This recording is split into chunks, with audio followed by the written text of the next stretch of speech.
আল্লাহ পাক রব্বুল আলামিন আমাদের নবীকে বলবেন, ইয়া মুহাম্মদ ইরফা রাসাক, ও আমার নবী আপনি কাঁদবেন না, আপনি চোখের পানি ফেলবেন না, আপনার কান্না আমি আল্লাহ আমার সয় না। ও আমার নবী আপনি কান্নাকাটি করেন না, মাথা তুলুন, আপনি মাথা তুলুন। প্রিয় নবী মুহাম্মদুর রাসূলুল্লাহ সাল্লাল্লাহু আলাইহি ওয়াসাল্লামকে ডাক দিয়ে আল্লাহ পাক রব্বুল আলামিন বলবেন, ও আমার নবী সাল তুতা, আপনি কাঁদবেন না, মাথা তুলুন, আপনার কান্না আমার সয় না। সাল তুতা, আজকের দিনে আপনি যা চাইবেন আমি আল্লাহ আপনাকে তাই দিব। আর একটু মন খুলে বলেন, আপনি চান আমি দিব, বলুন কি দিতে হবে, যা চাইবেন তাই দিব। মহান আল্লাহ আবার আমাদের নবীকে বলবেন, ও আমার নবী ওয়াসফা তুসাফা, ও আমার নবী শুনুন, আজকের দিনে আপনি যার জন্য সুপারিশ করবেন আমি আল্লাহ ওই মানুষটার জন্য আপনার সুপারিশকে কবুল করে নিব। আর একটু মন খুলে বলেন, নবীজি বলবেন, আল্লাহ আমার বহু উম্মত জাহান্নামে, আল্লাহ বলবেন যান আপনি জাহান্নাম থেকে আপনার উম্মতকে বার করে আনুন। আমার আল্লাহ পাক মুসা নবীকে ডাক দিয়ে বললেন, ও আমার নবী মুসা, আমি আল্লাহ পাক রব্বুল আলামিন আমার ব্যাপারে তুমি না প্রশ্ন করেছিলে আমি ঘুমাই কিনা, আমি তন্দ্রাচ্ছন্ন হই কিনা, আমি নিদ্রামগ্ন হই কিনা। ও আমার নবী মুসা, আমি আল্লাহ পাক রব্বুল আলামিন বলছি তুমি নিদ্রামগ্ন হওয়ার কারণে একটা কাচের পাত্র, কাচের গ্লাসকে হেফাজত করতে পারলে না, কাচের গ্লাসটা তোমার হাত থেকে পাথরের উপরে পড়লো, চূর্ণ বিচূর্ণ হয়ে গেল।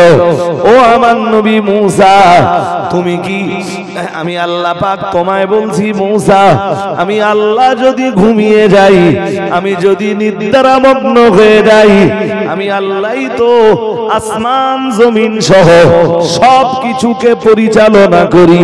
আমি আল্লাহ যদি তন্দ্রা নিদ্রামগ্ন হয়ে যাই, ঘুমাচ্ছন্ন হয়ে যাই, তাহলে পৃথিবীর অবস্থাটা কি হবে? ইদা সাআলতা ফাসালিল্লাহ, প্রিয় নবী মুহাম্মদুর রাসূলুল্লাহ সাল্লাল্লাহু আলাইহি ওয়াসাল্লাম আল্লাহ পাকের নবী জানিয়েছেন, ইদা সাআলতা ফাসালিল্লাহ, যখন তুমি চাইবা তো শুধুমাত্র আল্লাহর কাছেই চাও। ও বাবাজিরা ভাইরা, আপনি চাইবেন কিছু তো আল্লাহর কাছে চাইতে থাকুন, কাকুতি মিনতি করুন, অনুনয় বিনয় করুন। মহান আল্লাহ আপনার আবেদন, আপনার দোয়াকে মঞ্জুর করে নিয়ে নিশ্চয়ই আপনাকে তা নসিব করে দিবেন। আল্লাহ আয়াতুল কুরসিতেই জবাবটা দিয়েছেন। আল্লাহ বলেন, হুয়াল হাই আল কাইয়্যুম।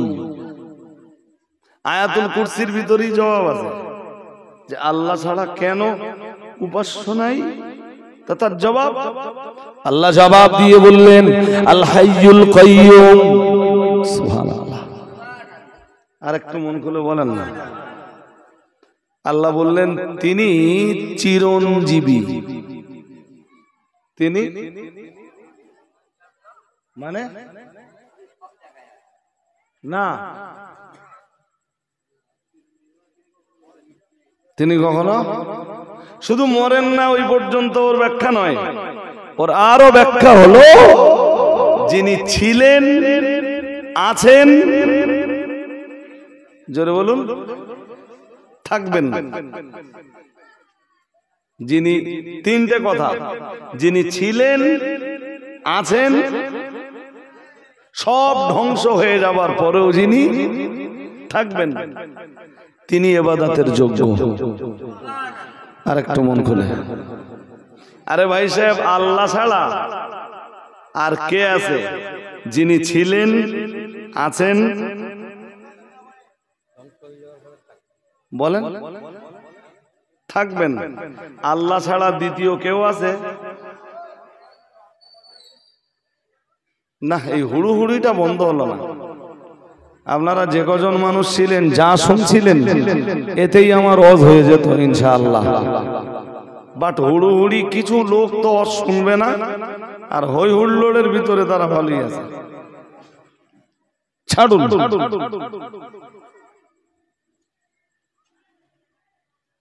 রাসূলুল্লাহ যখন ইন্তেকাল করলেন,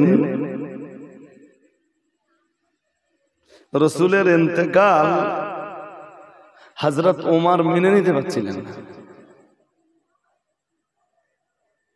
হযরত ওমর ভাবছিলেন আমার নবীর মৃত্যু হয়েছে,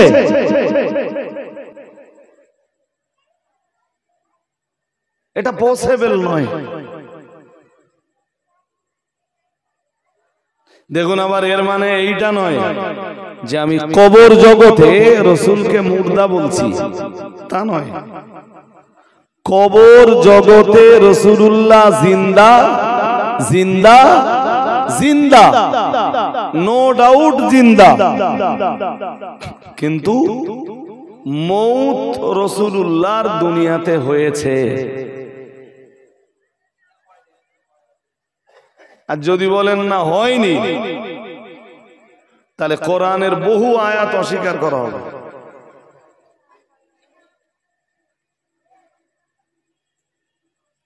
মৃত্যু রাসূলের হয়েছে দুনিয়ায়,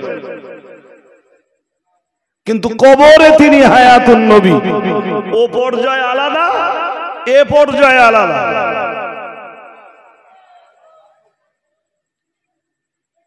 হাজরিনে মজলিস, রাসূলের ইন্তেকালের পরে হযরত ওমর সহজে এইটা মেনে নিতে পারছিলেন না যে আমার রাসূল মারা গেছেন।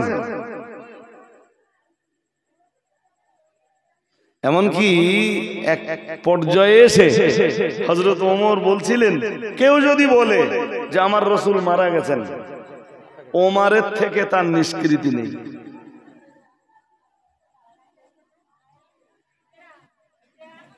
হযরত আবু বকর ঘর থেকে বেরিয়ে ওমরকে শান্ত করলেন। বাকিটা তো ইতিহাস, আমি ইতিহাস বলতে চাচ্ছি না বাবা, তবে বুখারী শরীফের একটা অংশ শোনাতে চাচ্ছি। হযরত ওমর বলেছিলেন যে ফামান কানা ইয়াবুদু মিনকুম মুহাম্মাদান সাল্লাল্লাহু আলাইহি ওয়াসাল্লাম ফাইন্না মুহাম্মাদান সাল্লাল্লাহু আলাইহি ওয়াসাল্লাম কদ মাত। এই বাচ্চারা, তোদের এখানে কি রে, চামড়ায় বাড়ি দিলি ভালো হবে?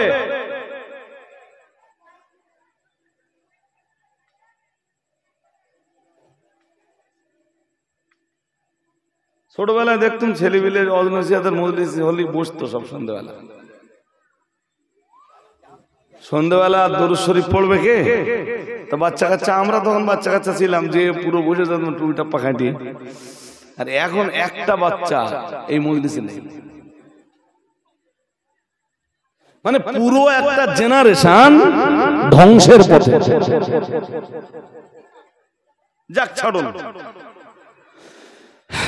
হযরত আবু বকর বাইরে বেরিয়ে বললেন, ও সাহাবীরা শোনো, কেউ যদি বিশ্বাস, তোমাদের ভিতরে কেউ যদি এতদিন মুহাম্মাদের ইবাদত করে থাকো সাল্লাল্লাহু আলাইহি ওয়াসাল্লাম, ইবাদত যদি মুহাম্মদ সাল্লাল্লাহু আলাইহি ওয়াসাল্লামের জন্য করে থাকো, তাহলে জেনে রাখো ফাইন্না মুহাম্মাদান সাল্লাল্লাহু আলাইহি ওয়াসাল্লাম কদ মাত।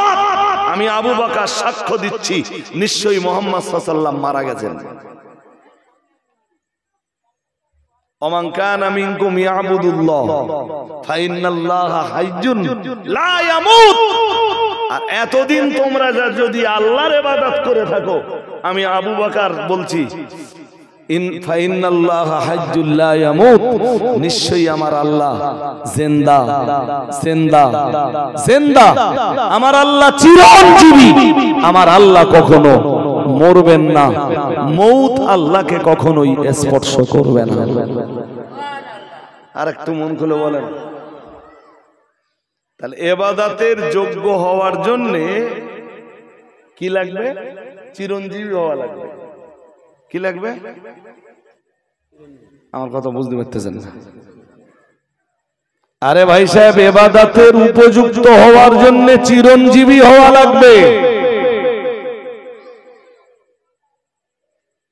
ধরুন ফর এক্সাম্পল কেউ নরেন্দ্র মোদীর পুজো করলো, তো নরেন্দ্র মোদীর এখন বেঁচে আছে, আর মোদীর তো একদিন মরণ আছে। হ্যাঁ না হ্যাঁ কিনা বলবেন তো? হ্যাঁ মরণ আছে না নেই? আছে। তা এই যারা মোদির ইবাদত করবে, মোদির জন্য সাজদা দেবে, তো মোদি মারা গেলে তার সন্তানরা বা তারাই সাজদা দেবে কার?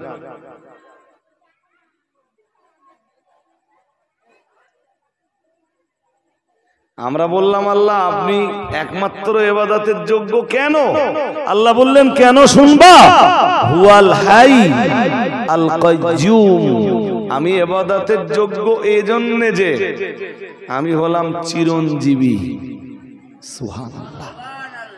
আর একটু মন খুলে বলুন, আমি ছিলাম, আছি, জোরে বলেন।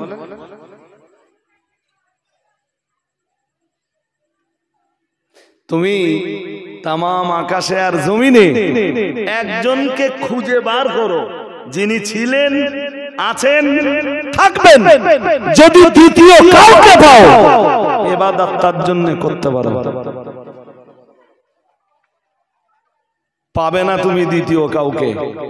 অতএব আমাকে ছাড়া দ্বিতীয় কাউকে সাজদা করার উপযুক্ত ভেবো না, আর আমাকে ছাড়া দ্বিতীয় কাউকে সাজদা তুমি কখনো দিও না।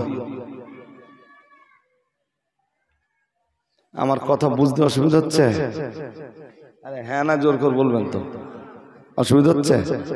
হ্যাঁ, এর এর আয়াতুল কুরসি নিয়ে ওয়াজ করলে আমার তো একদিনের 2 ঘন্টা রোজ হয়ে যাবে। তারপরও বলছি, আল্লাহ এরপরে আবার জানিয়েছেন হুয়াল হাইয়ুল কাইয়ুম, মহান আল্লাহ জানিয়েছেন আল্লাহ শুধু চিরঞ্জীবী নন, মহান আল্লাহ হলেন আল কাইয়ুম। কাইয়ুমের অনেক মানে, অনেক মানের একটা মানে হলো, একটা অর্থ হলো কাইয়ুম তিনি যিনি সদা দণ্ডায়মান। এইটাও বলো এর অ্যাপ্রোপ্রিয়েট অর্থ না, কিন্তু কাইয়ুম শব্দের আবিধানিক বা শাব্দিক অর্থ করলে তাই দাঁড়ায় যে যিনি সদা দণ্ডায়মান তিনি কাইয়ুম। দণ্ডায়মান মানে সব সময় দাঁড়িয়ে যিনি। তা আল্লাহর সম্বন্ধে এই রূপ কল্পনা করাও ঠিক না। তাহলে আমি এই কথাটা বললাম কেন? এর অর্থটা বুঝে নেন। ধরুন এইটার ওজন 70-80 কেজি। আমার দিকে তাকান, কথা শুনুন, বুঝে যাবেন। ধরুন এইটার ওজন 80 কেজি। তা আপনি শুয়ে আছেন, আমি আপনাকে এইটা চাগাতে দিলাম। তা শুয়ে থাকা অবস্থায় 80 কেজি ওজনের এই জিনিসটা তুলতে পারবেন? হ্যাঁ না বলে না, পারলেন না। তাই বললাম উঠে বসেন, তা আপনি উঠে বসলেন। আচ্ছা, যখন শুয়েছিলেন তখন শরীর যতটা শক্তি লেছে, উঠে বসলি শক্তি একটু বেশি হবে না? হ্যাঁ না বলে না, বেশি হবে না? বেশি হবে। আচ্ছা, বসার চাইতে যখন আপনি দাঁড়াবেন তখন শক্তি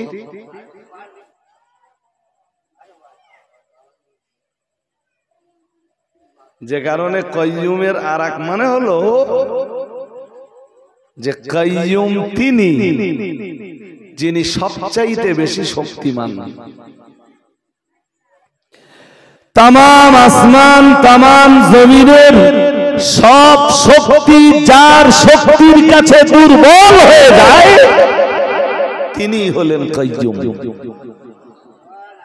আর একটু মন খুলে বলেন,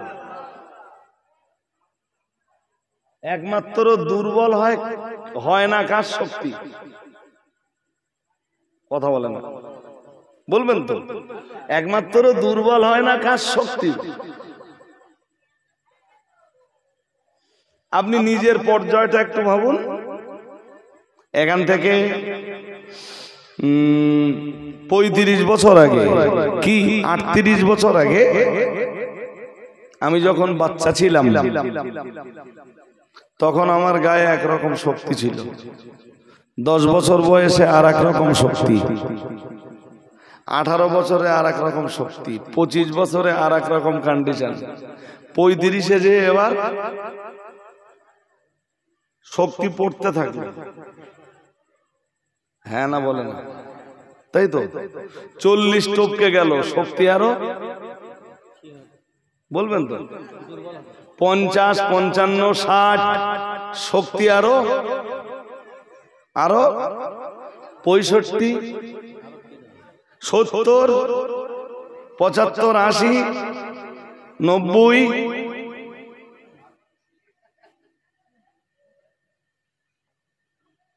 মানুষের শক্তি স্থায়ী না, মানুষের শক্তি কথা বলেন না কেন? বলবেন তো স্থায়ী নয়। এই জন্য মানুষ তথা কোন সৃষ্টি কখনো ইবাদতের যোগ্য হতে পারে না, পারে না, পারে না। ইবাদতের যোগ্য হতে পারে তিনি যার শক্তি যেমন ছিল তেমন আছে, তেমনই। বুঝতে অসুবিধা হচ্ছে? ইবাদতের উপযুক্ত তিনি হতে পারেন যিনি শক্তিতে যেমন ছিলেন তেমন আছেন, তেমন তেমন থাকবেন। ভাই সাহেব মাইন্ডে নেন না, রসুলের জমানায় আল্লাহ যতটা শক্তিশালী ছিলেন, আল্লাহর শক্তি এখন কমে গেছে।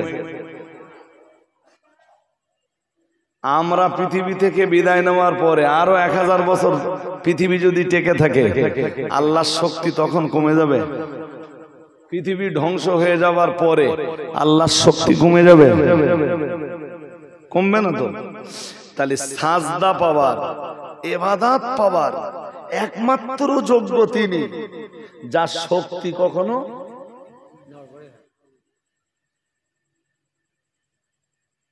আমি কি বলে কথা বলে আপনাদের বোঝাতে পারছি নাকি?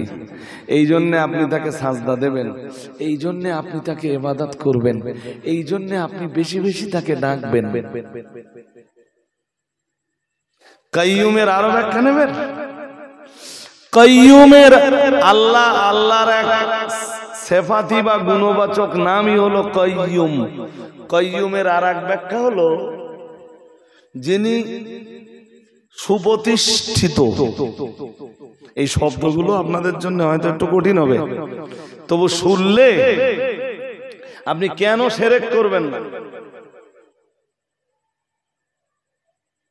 আল্লাহর সমতুল্য কেউ থাকলে তবে তো আপনি তার জন্য ইবাদত করবেন, নেই তো কেউ দ্বিতীয়।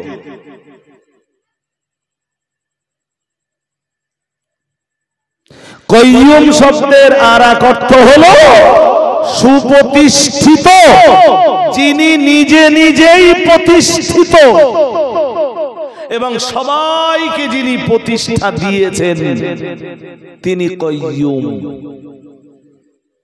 সুবহানাল্লাহ। আরেকটু মন খুলে বলেন, আমরা কেউ আছি নিজে নিজে প্রতিষ্ঠিত? জোর করে বলেন। আমাদের প্রতিষ্ঠার পিছনে কারো না কারো অবদান আছে, কারো না কারোর অবদান তো আছে, আছে না নেই? আমি লেখাপড়া শিখেছি, কেউ না কেউ আমার শিখিয়েছে তো। তাহলে আমার প্রতিষ্ঠার পিছনে কারো না কারোর ভূমিকা আছে। একজনের প্রতিষ্ঠার পিছনে কারোর ভূমিকা নেই, তিনি কে? জোরে বলেন। এই জন্যে যার অন্যের ধরা নিতে হয়েছে সে কখনো উপাস্য হতে, সে কখনো ইবাদতের যোগ্য হতে, সে কখনো সাজদা পাবার যোগ্য হতে। তুমি কেমনে ইবাদতের যোগ্য হতে পারো? তুমি নিজেই তো প্রতিষ্ঠিত হতে যে অন্যের সাহায্য নিয়ে। যে অন্যের সাহায্য নেয় নিয়ে প্রতিষ্ঠিত হয় সে কখনো মাবুদ হতে পারে না। এই জন্য বিশ্বের মুসলিমরা বলে লা ইলাহা ইল্লাল্লাহ। সবাই একটু বলুন, আরো জোর করে পড়েন, পড়ুন পড়ুন একদম অন্তর সে, দিল সে, ভক্তির সাথে পড়ুন লা ইলাহা ইল্লাল্লাহ, লা ইলাহা ইল্লাল্লাহ, লা ইলাহা ইল্লাল্লাহ মুহাম্মাদুর রাসূলুল্লাহ সাল্লাল্লাহু আলাইহি ওয়াসাল্লাম। এই জন্য আল্লাহর সাথে কাউকে শিরক করা যায় না। আর কেউ যখন শিরক করে তার অন্তর আর পবিত্র হয় না। আল্লাহ কোরআনে ওইটাই বলতেছেন, ইন্নামাল মুশরিকুনা নাজাসুন। মহান আল্লাহ জানিয়েছেন নিশ্চয়ই নিশ্চয়ই মুশরিকরা অপবিত্র। আল্লাহর সাথে শিরক যারা করে তারা অপবিত্র। বলুন নাউজুবিল্লাহ। আর একটু জোর করে বলো। এই মুসলিম পাড়ায় বাস করেও বহু মানুষের অন্তর আছে কি? বলুন, অপবিত্র অন্তর বাস করে বলো মুসলিম পাড়ায়, অথচ কলবে আছে শিরক। এজন্য নিজে যখন মন চাইবে একটু পড়ে নেবেন লা ইলাহা ইল্লাল্লাহ, একদম দিল সে পড়বেন। যত পড়বেন ঈমান তত নবায়ন হবে, যত পড়বেন ঈমান রিনু হবে, যত পড়বেন ঈমানকে আল্লাহ তত নূতন বানিয়ে দেবেন। আরেকটু মন খুলে বলেন। আর এইটা যত পড়বেন অন্তর তত পবিত্র হবে।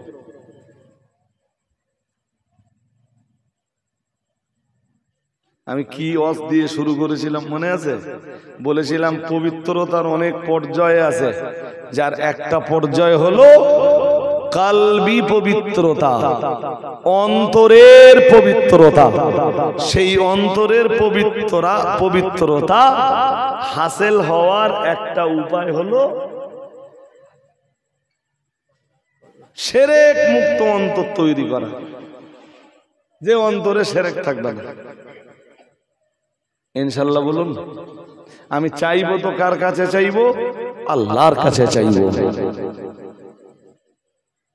আমি কোন পীরের মাজারে যেয়ে চাইবো না, ওটা শিরক। তুই পীরের কাছে চাইবা কেন? তোমার পীর সাহেবই তো আল্লাহর কাছে চেয়েছে। তুমি কোন নবীর মাজারে যেয়ে চাইতে পারবে না,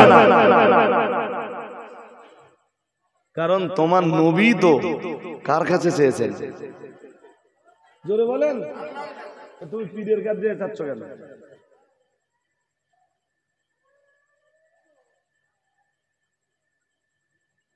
চাইতে হবে একমাত্র কার কাছে? সবাই বলুন আল্লাহর কাছে। রাসূল বলেছেন ইদা সাআলতা ফাসালিল্লাহ। প্রিয় নবী মুহাম্মদুর রাসূলুল্লাহ সাল্লাল্লাহু আলাইহি ওয়াসাল্লাম আল্লাহ পাকের নবী জানিয়েছেন ইদা সাআলতা ফাসালিল্লাহ। যখন তুমি চাইবা তো শুধুমাত্র আল্লাহর কাছেই চাও। ও বাবাজিরা ভাইরা, আপনি চাইবেন কিছু তো আল্লাহর কাছে চাইতে থাকুন, কাকুতি মিনতি করুন, অনুনয় বিনয় করুন। মহান আল্লাহ আপনার আবেদন, আপনার দোয়াকে মঞ্জুর করে নিয়ে নিশ্চয়ই আপনাকে তা নসিব করে দিবেন। আর একটু মন খুলে বলো। আয়াতুল কুরসিতে আরো দেখবেন ওর পরের অংশে আছে লা তাখুযুহু সিনাতু ওয়ালা নাওম। আমি আয়াতুল কুরসির তাফসীর করতে বসিনি, তো পরের অংশে আল্লাহ বলেছেন আল্লাহ ঘুমান না। আল্লাহ তন্দ্রা নিদ্রা কোনো কিছু আমার আল্লাহকে স্পর্শ, এই আমাদের যেটা হয় কি হয়, আমাদের তাকান, এই যে শুক্রবারে মসজিদে বসে আছেন, ইমাম খুতবা পড়তেছে, রাত্রে একটু ঘুম কম হয়েছে,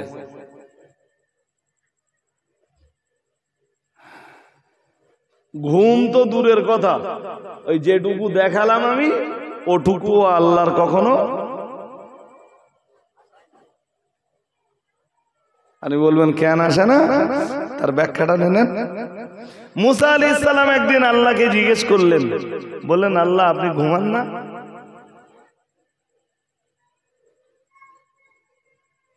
তা আল্লাহ বললেন মুসা জবাব তোমাকে আমি দিব, তবে তার আগে একটা কাজ আছে। মুসা আলাইহিস সালাম বললেন কি? বললেন একটা কাঁচের পাত্র নিয়ে এসো। আমাদের তাকান, হতে পারে সেটা কাঁচের গ্লাস। বললেন তারপর? বললেন মুসা কাঁচের পাত্র নিয়ে রাত্রে বেলায় তুর পাহাড়ে দাঁড়িয়ে থাকো, পাত্রটা কোথাও রাখতে পারবে না, তোমার হাতেই থাকবে। মুসা আলাইহিস সালাম বললেন ঠিক আছে আল্লাহ। তা একটা কাঁচের পাত্র নে মুসা আলাইহিস সালাম গেছে তুর পাহাড়ে। ওই লা তাখুযুহু সিনাতু ওয়ালা,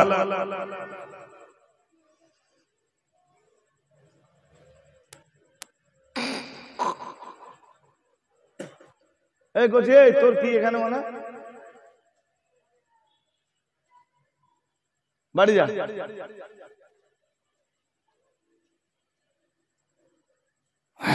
জি হযরত মুসা আলাইহিস সালাম তুর পাহাড়ে একটা কাঁচের গ্লাস নিয়ে বা কাঁচের পাত্র নিয়ে দাঁড়িয়ে আছে। আচ্ছা রাত ভারী হলে, রাত যখন গভীর হবে আস্তে আস্তে আস্তে আস্তে আস্তে আস্তে একটু ঘুম ঘুম ভাব হবে না? আর যখন ঘুম ঘুম ভাব হয় তখন এই হাত পার কাজ করে, করবে। মুসা আলাইহিস সালাম একটু তন্দ্রামগ্ন হয়ে গেলেন, একটু যেই না নিদ্রামগ্ন হয়ে গেলেন, হাত থেকে গ্লাসটা পড়ে গেল।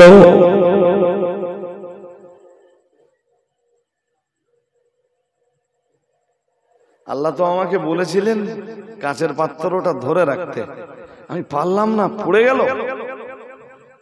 আমার আল্লাহ পাক মুসা নবীকে ডাক দিয়ে বললেন, ও আমার নবী মুসা, আমি আল্লাহ পাক রব্বুল আলামিন আমার ব্যাপারে তুমি না প্রশ্ন করেছিলে আমি ঘুমাই কিনা, আমি তন্দ্রাচ্ছন্ন হই কিনা, আমি নিদ্রামগ্ন হই কিনা। ও আমার নবী মুসা, আমি আল্লাহ পাক রব্বুল আলামিন বলছি তুমি নিদ্রামগ্ন হওয়ার কারণে একটা কাচের পাত্র, কাচের গ্লাসকে হেফাজত করতে পারলে না, কাচের গ্লাসটা তোমার হাত থেকে পাথরের উপরে পড়লো, চূর্ণ বিচূর্ণ হয়ে গেল। ও আমার নবী মুসা, তুমি কি, আমি আল্লাহ পাক তোমায় বলছি মুসা, আমি আল্লাহ যদি ঘুমিয়ে যাই, আমি যদি নিদ্রামগ্ন হয়ে যাই, আমি আল্লাহই তো আসমান জমিন সহ সব কিছুকে পরিচালনা করি। আমি আল্লাহ যদি তন্দ্রা নিদ্রামগ্ন হয়ে যাই, ঘুমাচ্ছন্ন হয়ে যাই, তাহলে পৃথিবীর অবস্থাটা কি হবে? এজন্য আমি ঘুমাই না মুসা।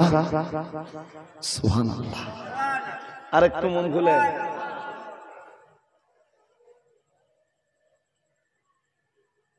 মানুষের বুদ্ধি টুদ্ধি থাকলে আর এই এই এই কাঠের পুতুল এসবের মানুষ পুজো করত?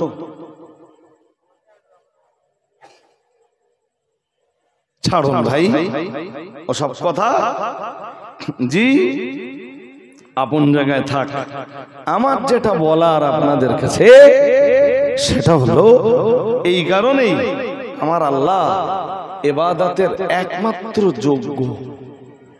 আরে ভাই আপনি যার ইবাদত করতেছেন, ধরুন রাত 2টোর সময় আপনি নামাজে দাঁড়িয়ে ডাকতেছেন কার? হ্যাঁ, আল্লাহ যদি ঘুমায় তা তিনি আপনার ডাকে সাড়া দেবেন কেমনে? আমার কথা বুঝতে পারেন? আল্লাহকে ডাকার জন্য কোনো সময় লাগে? কথা বলে না। যে কোনো সময় আপনি ডাকতে পারেন। আর আল্লাহ বলেছেন উদউনি আস্তাজিব লাকুম, মহান আল্লাহ জানিয়েছেন ও আমার বান্দা বান্দিরা তোমরা আমায় ডাকো, নিশ্চয়ই আমি আল্লাহ তোমাদের ডাকে সাড়া দিব। আর একটু মন খুলে বলুন, ও বান্দারা তোমরা আমায় ডাকো, আমাকে ডাকলে আমি তোমাদের ডাকে। আপনি একটা মন্ত্রীর সাথে দেখা করতে যাবেন, আগে আপনার অ্যাপয়েন্টমেন্ট নেওয়া লাগবে।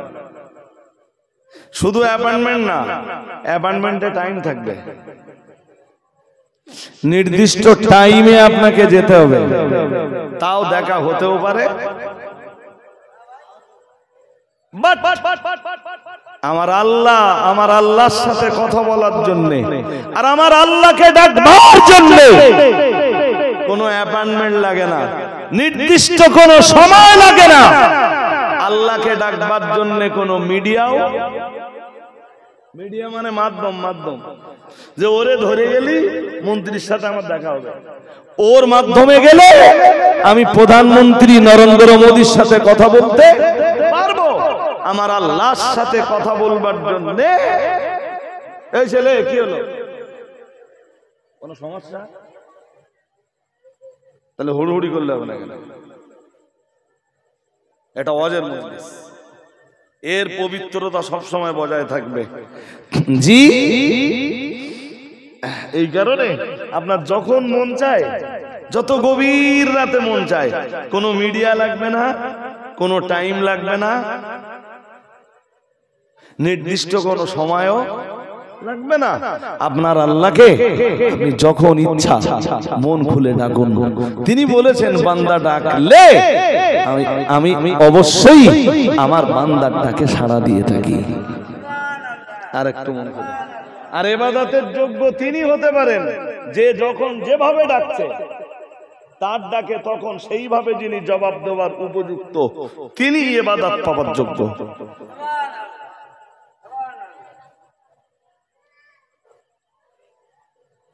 শিরক হারাম কেন, শিরক করতে নেই কেন, আমি কি এই কথাগুলো আপনাদের মোটামুটি বোঝাতে পারলাম? তুমি এইরকম আর একজন খুঁজে দাও দিন দেখি, হ্যাঁ, যারে যখন ডাকবা সে তখন সেই অবস্থায় তোমার ডাকে সাড়া দেবে। আর তোমার মতো তামাম পৃথিবীবাসীর ডাকে সাড়া দেবে। আরেকজনকে দেখাও, আচ্ছা কেউ নেই যখন, তাহলে ইবাদতের যোগ্য দ্বিতীয় কেউ নেই, এটা ক্লিয়ার একদম। আর কেউ যখন আল্লাহকে, আল্লাহর পাশে অন্য কাউকে ইবাদতের যোগ্য মনে করলো, ওইটা তখন শিরকে পরিণত হলো, আর তার অন্তর তখন নোংরা হয়ে গেল। সেই গোলার কথা, তার অন্তর, তার কাল তখন অপবিত্র হয়ে গেল। ওই অপবিত্র অন্তর নিয়ে সে জান্নাতে। একটা মজার কথা বলি এবার, রাসূলুল্লাহ টোটালে 4 বার সুপারিশ করবেন। প্রথমবার, দ্বিতীয়বার, তৃতীয়বার সুপারিশ করার পরেও রাসূল দেখবেন বহু উম্মত জাহান্নামে, বহু উম্মত।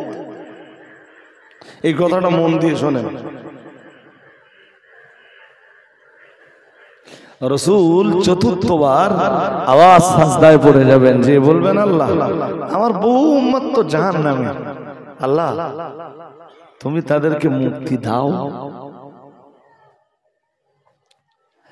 আল্লাহ পাক রব্বুল আলামিন আমাদের নবীকে বলবেন, ইয়া মুহাম্মদ ইরফা রাসাক, ও আমার নবী আপনি কাঁদবেন না, আপনি চোখের পানি ফেলবেন না, আপনার কান্না আমি আল্লাহ আমার সয় না। ও আমার নবী আপনি কান্নাকাটি করেন না, মাথা তুলুন, আপনি মাথা তুলুন। প্রিয় নবী মুহাম্মদুর রাসূলুল্লাহ সাল্লাল্লাহু আলাইহি ওয়াসাল্লামকে ডাক দিয়ে আল্লাহ পাক রব্বুল আলামিন বলবেন, ও আমার নবী সাল তুতা, আপনি কাঁদবেন না, মাথা তুলুন, আপনার কান্না আমার সয় না। সাল তুতা, আজকের দিনে আপনি যা চাইবেন আমি আল্লাহ আপনাকে তাই দিব। আর একটু মন খুলে বলেন, আপনি চান আমি দিব, বলুন কি দিতে হবে, যা চাইবেন তাই দেব। মহান আল্লাহ আবার আমাদের নবীকে বলবেন, ও আমার নবী অসফা তুসাফা, ও আমার নবী শুনুন, আজকের দিনে আপনি যার জন্য সুপারিশ করবেন আমি আল্লাহ ওই মানুষটার জন্য আপনার সুপারিশকে কবুল করে নিব। আর একটু মন খুলে বলেন, নবীজি বলবেন, আল্লাহ আমার বহু উম্মত জাহান্নামে, আল্লাহ বলবেন যান আপনি জাহান্নাম থেকে আপনার উম্মতকে বার করে আনুন। এরা জাহান্নামে গেছে কেন? কেউ নামাজ পড়েনি, কেউ রোজা রাখেনি, কেউ পরের জমি অন্যায়ভাবে আত্মসাৎ করেছে, কেউ অন্যের টাকা নেছে, সে টাকা আর ফেরায়নি। এরম লোক আছে না নেই? আরে হ্যাঁ না বলে না, সে মাছ গোস্ত খেয়ে দেয়, লোকের টাকা দেয় না। এরম লোক সমাজে আমারে সে লোকের বাড়ি বক্সরায়, সে লোক গোস্তের ব্যবসা করতো, এখনো বেঁচে আছে। তা একদিন দেখা হয়েছে, খুব ভালোবাসতো আমার, একদিন দেখা হয়েছে, তাহলে বাবু আপনি আর সে ব্যবসা করেন? ওই গোস্ত কিনে পাড়ায় পাড়ায় ঘুরে ঘুরে বিক্রি করত। তো যে খোগা আমার সে ব্যবসাও শেষ, আর মার্কেটে যে টাকা পেতুম সেও শেষ। কত টাকা মতো? তাহলে তা ধরে নাও 1035 টাকা লোকে আর দেয়নি, গোস্ত খেয়ে এনেছে। মাছ টাছ বিক্রি করে যারা, ওদেরকে শুনে দেখবেন এরম লোক বহু আছে। ওই বাকি নেছে তো বাকি জনম বাকি পড়ে গেছে, দিতে হবে না, তাই না?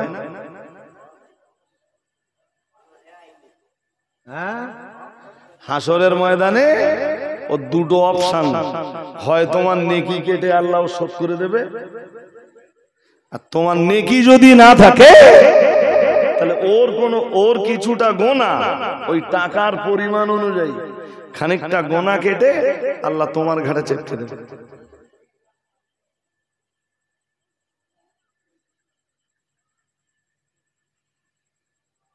এরপরে যদি আপনাদের মনে হয় যে পরের জিনিস নিলে আর দিতে হবে না, আমাদের নারায়ণপুর ঘুষুড়ি হয়তো কম আছে, এরম বহু এরিয়া জানেন যে জমির দখল আপনার, দলিল আপনার, রেকর্ড আপনার, টাকার জোরে অন্য লোকে সেই জমি রেকর্ড করে সে জমি বিক্রি হয়ে গেছে। আপনার জমি আপনি কিচ্ছু জানেন না।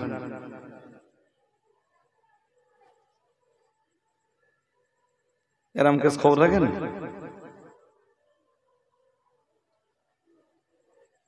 রাস্তার ধারের জমি, সে জমিতে আপনি চাষ করতেছেন, বল সে জমি 2 বছর আগে বিক্রি হয়ে গেছে, যে কিনেছে সে আবার অন্য জায়গায় বিক্রি করতেছে,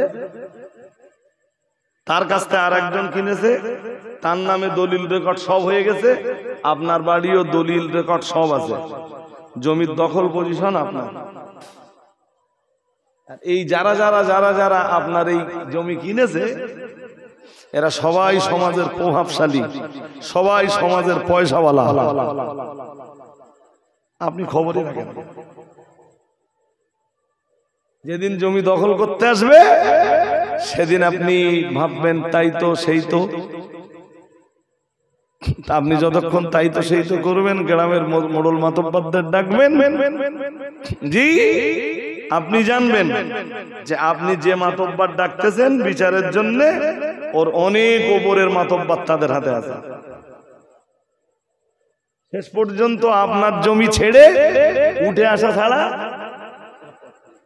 রাস্তা থাকবে না, নইলে জমি তো গেছে, এখন জীবনটাও যেতে পারে।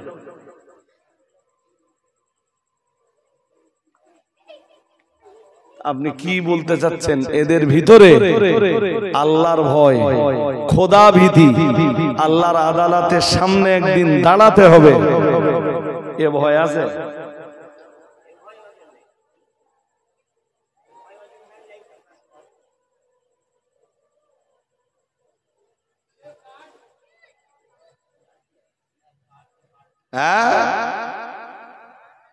অবাক হচ্ছেন?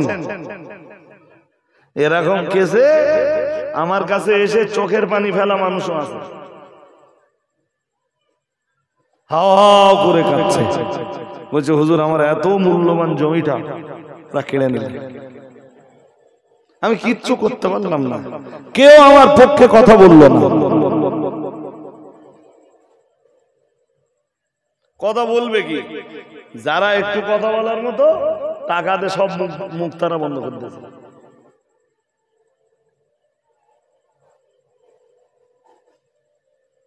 ऐसा ही चल रहा भाई।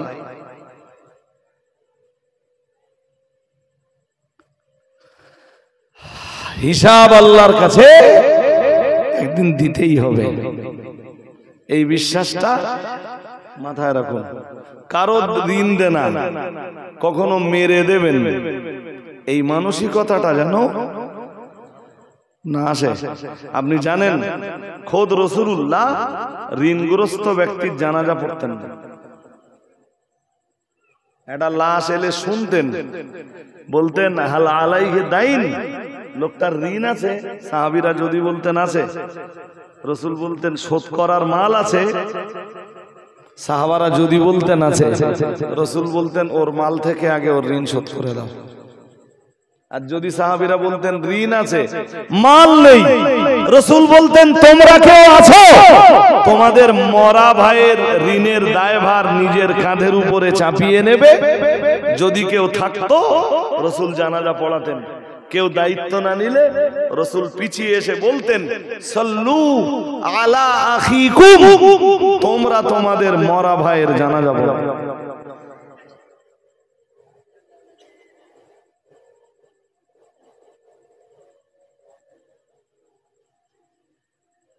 ওই দোকানদার যারা, তাদের কাছে জিজ্ঞেস করে দেখবেন,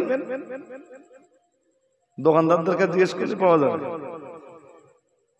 এই ধরুন ডন্ডিরহাট বাজারে উঠে, ডন্ডিরহাটে কোন দোকানতে ৩-৪ হাজার কি ৪-৫ হাজার টাকার মাল বাকি খেয়ে টোটাল ২-৩ বছর আর ডন্ডিরহাট মুখো পা দেয় না।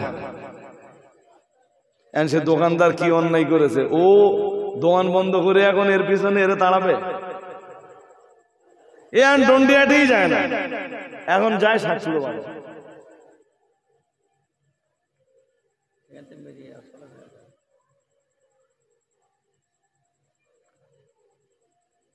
দোকানদারদের এরকম কত খাতা,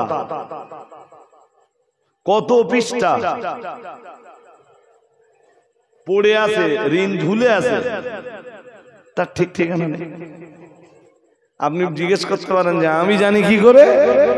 আমি জানি এই জন্যে দোকানদাররা জিজ্ঞেস করে, বলে হুজুর এমন টাকা আছে যে টাকা আমি বা আমরা পাবো, আমি বা আমরা পাবো। কোথায় পাবো? পাওনাদারদের কাছে। বললাম কিরম টাকা? তাহলে ধরুন ৫ লাখ। হুজুর এই টাকার কি যাকাত দিতে হবে?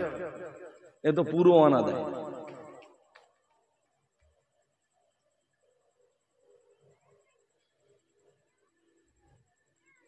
আল্লাহর ভয় কই? রসুল কি করতো জানেন? বিশ্বনবী কি করতেন? আল্লাহর হাবিবের জীবনেও মাঝে মাঝে ঋণ নেওয়ার প্রয়োজন হতে পারে।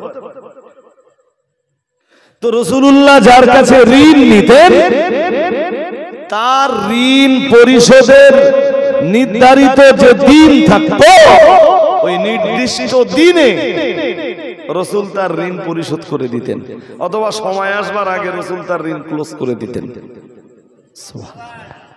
আর একটু মন খুলে বলেন। আর যদি দেখতেন যে কন্ডিশন ভালো জায়গাতে নেই, মানে ঋণ পরিশোধের মতো টাকা রাসূলের কাছে নেই, তখন রাসূল অন্য কোন জায়গা থেকে আবার ঋণ নিয়ে এর ঋণটা নির্দিষ্ট দিনে দিয়ে দিতেন।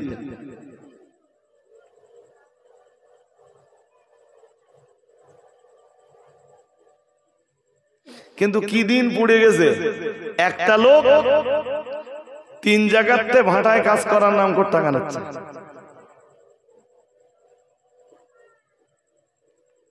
অথচ হিসাব করছে দেখা গেল 3 জায়গার কোন জায়গায় যায়নি, সে চলে গেছে এখন হায়দ্রাবাদে কাজ করতেছে। তাও গেছে কবে না, এই ভাটা চালু হবে 10 দিন আগের তো শোনা যাচ্ছে শেয়ার বাণিজ্য।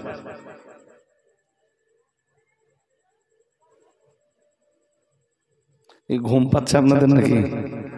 হ্যাঁ, দেখুন আমি এই যে কথাগুলো বলছি, এই কথাগুলোর সব কথার বাস্তবতা রয়েছে।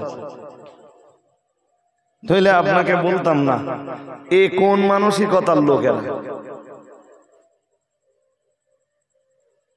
এদের ভিতরে আল্লাহ ভীতি, খোদা ভীতি কবে পয়দা হবে?